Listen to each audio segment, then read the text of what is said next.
Howdy, y'all. Just coming back from the hot springs for some of that healing water. Been doing that every day for a few days for this last week or so. Help this injury that I got while running. And I'm wearing, it's cold enough to wear my, what I call my Pippi Longstockings hats. I've got about 5 of these. This one was brought to me by a very dear friend from Germany. Did you know that the most heat escapes from the top of your head?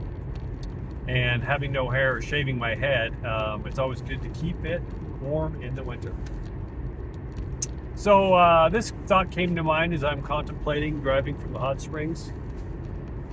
Experts say, scholars say, science says.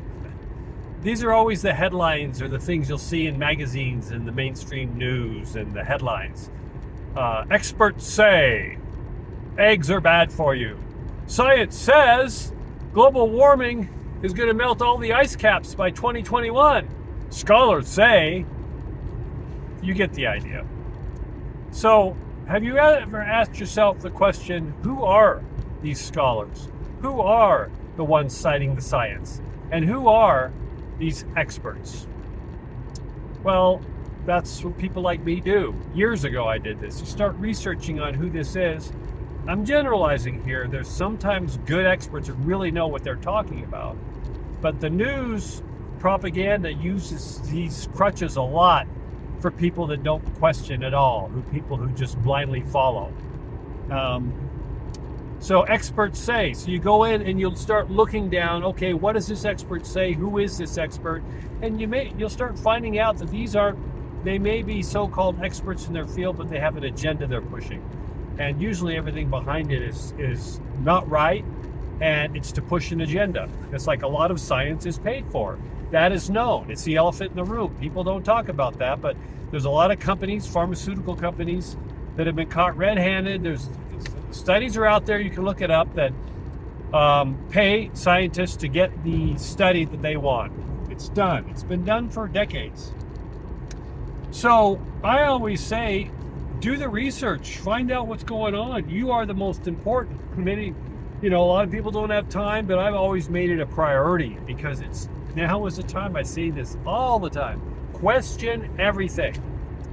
So next time you read a headline that says, science says, scholars say, experts say, you'll probably read it today or tomorrow. Think to yourself, who are these experts? Maybe look it up. A little exercise for you. Sort of in that also research thing, charities. There's a lot of good charities. I don't disparage everything. All these conversations I have at the camera with anyone that listens are generalizations to keep an eye out for. A lot of charities, you will want to know where the money's going. So if you're going to give your hard-earned money away, make sure you know exactly where it's going. I learned that lesson a long time ago. In the early days of LA, I was a runner. I did 5Ks, 10Ks, triathlons and stuff, and there was this big charity race that went on. I think it was St. Patrick's Day or something. I won't name it right now. I don't know if it's still going on, but it drew a lot of people, and it was a 10K race.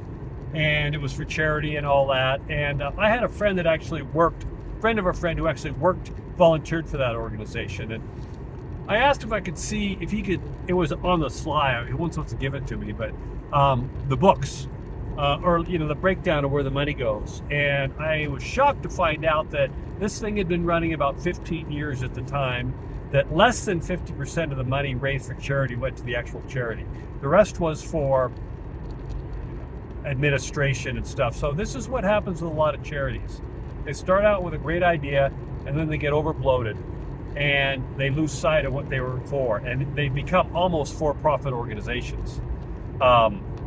So United Way, look into them.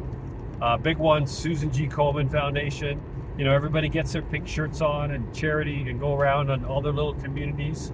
But if you really knew how much of your dollar, how many pennies of your dollar go to the actual cancer research, you'd probably be very surprised.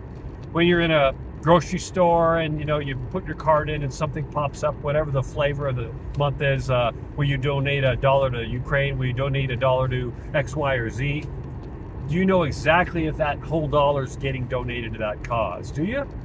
So these are all things. I'm not saying everybody's trying to rip you off, but it's good to be aware. And it goes back to what I firmly believe. Charity and all this starts at home first. This is where we need to get our community stronger and stronger and stronger anyway, in the bigger picture.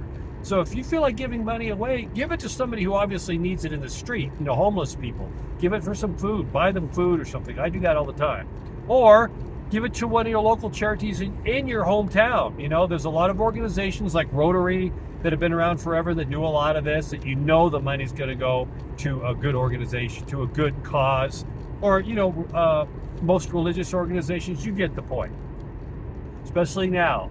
And then if you have something you believe in, like I'm getting a lot of emails from websites I follow that give me like daily affirmations and stuff, and I'd be happy to give them money because I know that keeps them going. But you get the big picture of this video I'm doing today, coming back from the hot springs. Question everything and do the research. Know what's going on. It's a win-win. It's a win-win. You may learn something. You may be disappointed. You may be very happy, but it's a good thing to do. So I'm off to contemplating some more. Talk later.